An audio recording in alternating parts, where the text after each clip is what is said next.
नमस्कार। आज हम एक बहुत ही जानी पहचानी कहानी की गहराइयों में उतर रहे हैं। एक ऐसी कहानी जिससे हम सब कहीं न कहीं जुड़ाव महसूस करते हैं। हाँ, कृष्ण और सुदामा की कथा। बिल्कुल, ये दोस्ती की, भक्ति की कहानी है। लेकिन आज हम इसे सिर्फ दोहराएंगे नहीं। सही कहा। हमारे पास एक लेख है, सुदामा, सच्ची मित्रता और भक्ति का संगम। तो आज हम उसी के कुछ खास हिस्सों पर बात करेंगे। इरादा ये है कि इस लेख के आईने में देखकर इस कहानी से कुछ नए पहलू निकालें, कुछ ऐसी परतें खोलें जो शायद पहली नजर में छूट जाती है। हाँ। तो आज की इस चर्चा का मिशन यही है, इस स्रोत के नजरिए से समझना कि सच्ची दोस्ती, वो भी बिना किसी स्वार्थ के, और भक्ति, सादगी, प्रेम, इनका असल मतलब क्या है। बिल्कुल। तो चलिए शुरू करते हैं। हाँ। शुरुआत उनके बचपन से करते हैं, है ना? गुरुकुल का वो समय।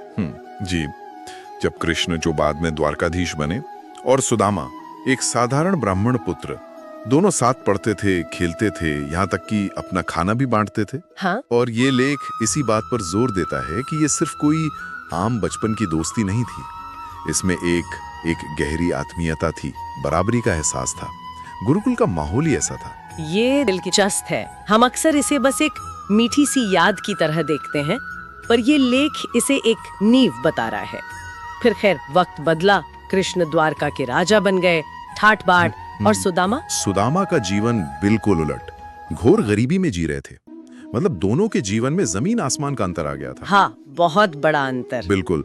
और यहीं पर यह लेख एक बहुत जरूरी बात कहता है कि हालात इतने बदल गए, इतने मुश्किल हो गए सुदामा के लिए, पर उनके मन में कृष्ण के लिए कोई कड़वाहट नहीं आई, कोई जलन नहीं। ये बड़ी बात है। हाँ, स्रोत कहता है कि सुदामा की अपनी अंदर की पवित्रता थी और कृष्ण के लिए उनका सहज प्यार था। उनका प्रेम हालात से कहीं ऊपर था। वो कृष्ण को अब भी अपना वही बचपन का दोस्त मानते थे। पद, प्रतिष्ठा, ये सब मायने नहीं रखता था उनके लिए। ये वाकई सोचने वाली बात है। अक्सर ऐसे बदलाव रिश्तों में दरार ले आते हैं। सुदामा का मन वैसा ही रहा। अच्छा, फिर वो मोड़ आता है जब सुदामा द्वारका जाने का फैसला करते हैं। इसमें उनकी पत्नी का क्या रोल था, जैसा कहानी में आता है? हाँ, पत्नी का आग्रह तो था। घर की हालत बहुत ही खराब थी, बच्चे भूखे थे, तो उन्हें एक उम्मीद थी, जो स्वाभाविक भी है, कि शायद कृष्ण अपने पुराने दोस्त की कुछ मदद कर दें। लेकिन, और ये लेख इस पर खास ध्यान दिलाता है कि पत्नी के कहने के बावजूद सुदामा के जाने का असली मकसद मदद मांगना नहीं था। तो क्या था फिर? स्रोत क्या कहता है? स्रोत बताता है कि सुदामा के लिए ये यात्रा असल में दोस्ती का धर्म निभाने जैसा था। बरसों बाद अपने प्यारे दोस्त से मिलने की एक गहरी इच्छा थी। अच्छा। उन्होंने अपनी पत्नी से साफ कहा भी था, जैसा लेख में लिखा है, मैं भीख मांगने नहीं जाऊंगा, पर हाँ, अपने मित्र से मिलने जरूर जाऊंगा। ये जो उनका संकल्प था, ये उनके चरित्र की मजबूती दिखाता है और उनकी दोस्ती की निस्वार्थता भी। वो मांगने वाले बनकर नहीं जा रहे थे, दोस्त बनकर जा रहे थे। हाँ, ये बहुत बड़ा फर्क है एक मांगने वाले और एक दोस्त के नजरिए में। और उनकी भेंट, वो मुट्ठी भर चिवड़े, पोहे। हाँ, वो पोहे। लेख इसे सिर्फ एक गरीब की मामूली भेंट नहीं मानता। अच्छा? वो उस समय सुदामा के घर में जो सबसे अच्छी चीज थी वो थी, और उनकी पत्नी ने उसे बहुत प्रेम से, बड़ी श्रद्धा से तैयार किया था। वो उनकी सादगी का, उनके प्रेम का, उनकी दोस्ती की पवित्रता का प्रतीक था। वाह! ये इस बात का सबूत था कि उनके पास भले ही दुनिया की दौलत ना हो, पर प्रेम और स्नेह का खजाना था। लेख के हिसाब से वो भेंट सुदामा की हालत नहीं, उनके दिल को दिखा रही थी। क्या खूब कहा कि भेंट की कीमत उसके दाम में नहीं, उसके पीछे के भाव में है। अच्छा, अब द्वारका पहुंचने का सीन। एक थकाहारा ब्राह्मण फटे पुराने कपड़ों में सोने की द्वारका के दरवाजे पर। आगे क्या हुआ? वही जो अक्सर होता है सत्ता के गलियारों में। द्वारपालों ने उन्हें ऊपर से नीचे देखा, फटे कपड़े देखकर मजाक उड़ाया, रोका। लेख इसे समाज की उस कड़वी सच्चाई की तरह देखता है, जहां अक्सर इंसान की कीमत उसके कपड़ों से, उसकी बाहरी हालत से तय की जाती है। हाँ, ये तो आज भी होता है कई बार। बिल्कुल। सुदामा कौन है, कृष्ण से उनका क्या रिश्ता है, द्वारपालों के लिए इसका कोई मतलब नहीं था। लेकिन फिर कहानी पलटती है, और क्या खूब पलटती है। जैसे ही कृष्ण तक खबर पहुंची कि कोई सुदामा नाम का ब्राह्मण आया है, कृष्ण ने एक पल नहीं लगाया। लेख इस लम्हे को बहुत नाटकीय और अहम मानता है। वो अपना राज सिंहासन छोड़कर पैरों में चप्पल पहने बिना नंगे पैरी महल के दरवाजे की तरफ भागे। सोचिए जरा, एक सम्राट सारी शानो शौकत, सारे नियम भूलकर अपने गरीब दोस्त के लिए ऐसे दौड़ पड़े। हाँ, स्रोत के अनुसार ये कृष्ण का सिर्फ दोस्त के लिए प्यार नहीं था, ये ईश्वर का अपने भक्त के लिए जो अगाध स्नेह होता है, जो आतुरता होती है, उसका प्रदर्शन था। ये एक संदेश था कि सच्ची भक्ति और सच्ची दोस्ती के सामने कोई पद, कोई दौलत मायने नहीं रखते। वो सीन आंखों के सामने आ जाता है। और फिर वो मिलना। अद्भुत। कृष्ण ने दौड़कर सुदामा को कसकर गले लगा लिया। दोनों की आंखों से आंसू बह निकले। बरसों का फासला, अमीरी गरीबी का भेद, समाज की बनाई दीवारें, वो सब उस एक आलिंगन में जैसे घुल गईं। ले कहता है कि ये दो शरीरों का नहीं, दो आत्माओं का मिलन था, जहां बाहर की दुनिया बेमतलब हो गई थी। और इसके बाद का जो स्वागत सत्कार था वो तो और भी कमाल का था। कृष्ण सुदामा को आदर से अंदर ले गए और फिर जो किया वो तो कल्पना से भी परे है। हाँ, उन्होंने सिंहासन के पास बिठाया और फिर एक परात में पानी लेकर खुद अपने हाथों से सुदामा के धूल भरे फटे हुए पैर धोए। अपने हाथों से? जी। लेक इस घटना को कई तरह से देखता है। एक, ये मेहमान नवाजी की हद थी। दूसरा, ये दोस्ती में बराबरी का सबसे बड़ा उदाहरण था। राजा अपने दोस्त के पैर धो रहा है। तीसरा और शायद सबसे गहरा पहलू, स्रोत इसे ईश्वर का भक्त के प्रति जो समर्पण और सेवा का भाव होता है उसके रूप में देखता है। मतलब कृष्ण ये दिखा रहे थे कि जो भक्त सच्चे दिल से आता है, ईश्वर खुद उसकी सेवा करने को तैयार रहते हैं। अविश्वसनीय। और फिर कृष्ण के वो शब्द जो लेख में भी हैं, सखा तू आया है, आज मेरा जीवन धन्य हो गया। हाँ, द्वारकाधीश जिनके दर्शन से लोग धन्य होते हैं, वो कह रहे हैं कि एक गरीब ब्राह्मण दोस्त के आने से उनका जीवन धन्य हो गया। ये शब्द कृष्ण के दिल की विशालता दिखाते हैं और दोस्ती के लिए उनकी सच्चाई। लेख के मुताबिक इन शब्दों से कृष्ण ने समाज को ये संदेश दिया कि असली दौलत या पद नहीं, बल्कि रिश्तों की सच्चाई और प्रेम ही जीवन को असल में धन्य बनाते हैं। उन्होंने सुदामा को दोस्त के रूप में जो इज्जत दी, वो किसी भी राजपाट से कहीं ज्यादा थी। इस भावुक स्वागत के बाद अब बारी आती है उस भेंट की।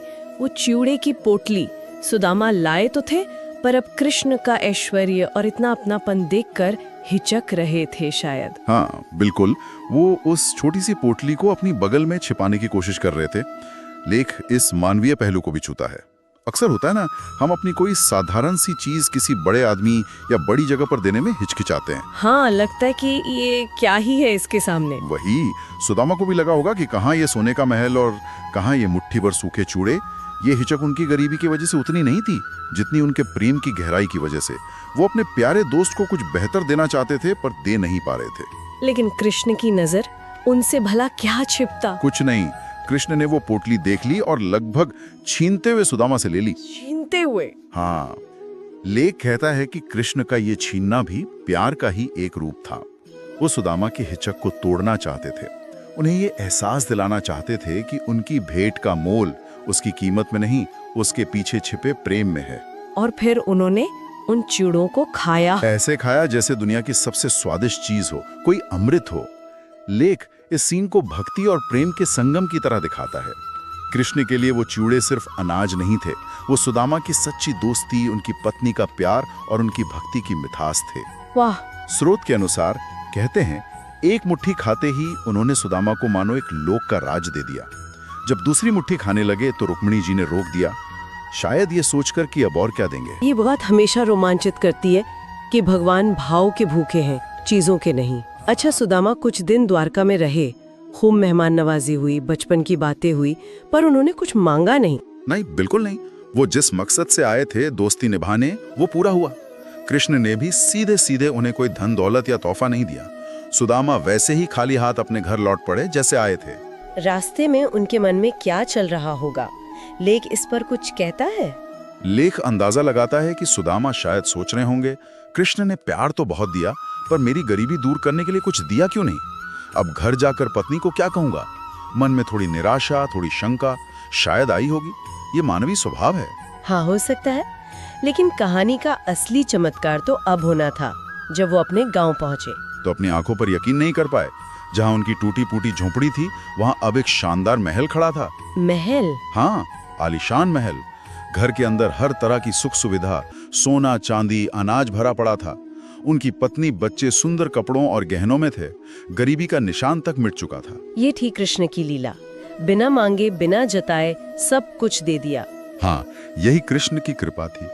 लेक इसे अकथित वरदान कहता है, मतलब बिना कहा हुआ वरदान। कृष्ण ने सुदामा के मन की बात, उनके परिवार की जरूरत को बिना कहे ही समझ लिया था और उसे पूरा कर दिया था। वाह!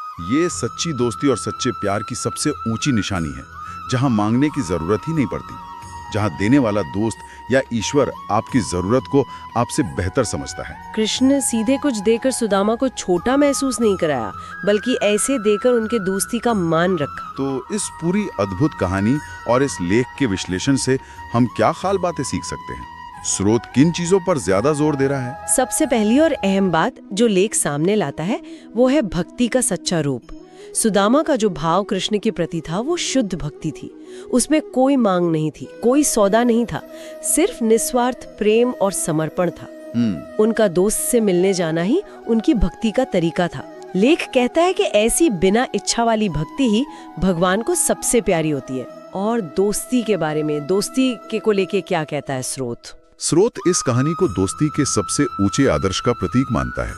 ये दिखाता है कि ईश्वर सिर्फ कोई दूर बैठे पूजनीय भगवान ही नहीं है, बल्कि वो एक करीबी प्यार करने वाले दोस्त भी हो सकते हैं। अच्छा। सुदामा ने कृष्ण को हमेशा दोस्त माना और कृष्ण ने भी उस दोस्ती को पूरी तरह निभाया। लेख के अनुसार सुदामा की दोस्ती ही उनकी सबसे बड़ी पूजा थी और कृष्ण ने उसे स्वीकार किया। ईश्वर दोस्त के रूप में उतने ही पास और मददगार हैं जितने भगवान के रूप में। कृष्ण का सुदामा के पैर धोना, गले लगाना, बिना मांगे जरूरत पूरी करना, ये सब ईश्वर के दोस्ती वाले रूप को दिखाता है। ये बहुत गहरा विचार है कि दोस्ती भी भक्ति का रास्ता हो सकती है। और कृष्ण के व्यवहार से क्या संदेश मिलता है? कृष्ण के व्यवहार से, जैसा कि लेख समझाता है, ये साफ संदेश मिलता है कि सच्ची और बिना स्वार्थ वाली दोस्ती का स्थान किसी भी पूजा पाठ या भक्ति से कम नहीं है, बल्कि वो एक दूसरे को पूरा करते हैं। पूरक है। हाँ, कॉम्प्लीमेंट्री। कृष्ण ने सुदामा के प्रेम, वो चिवड़े को स्वीकार करके और उनकी जरूरतें पूरी करके ये साबित किया कि वो भक्तों पर कृपा करने वाले भी हैं और दोस्तों पर भी। लेख का निष्कर्ष यही है कि अगर रिश्ते में सच्चाई हो, पवित्रता हो, निस्वार्थता हो, तो वो रिश्ता खुद ही ईश्वर तक पहुंचने का रास्ता बन जाता है। तो संक्षेप में कहें तो ये लेख हमें सुदामा कृष्ण कथा के जरिए निस्वार्थ दोस्ती की ताकत, भक्ति में सादगी का महत्व और उस ईश्वरीय प्रेम के बारे में बताता है जो बिना मांगे ही हमारी झोली भर देता है ना?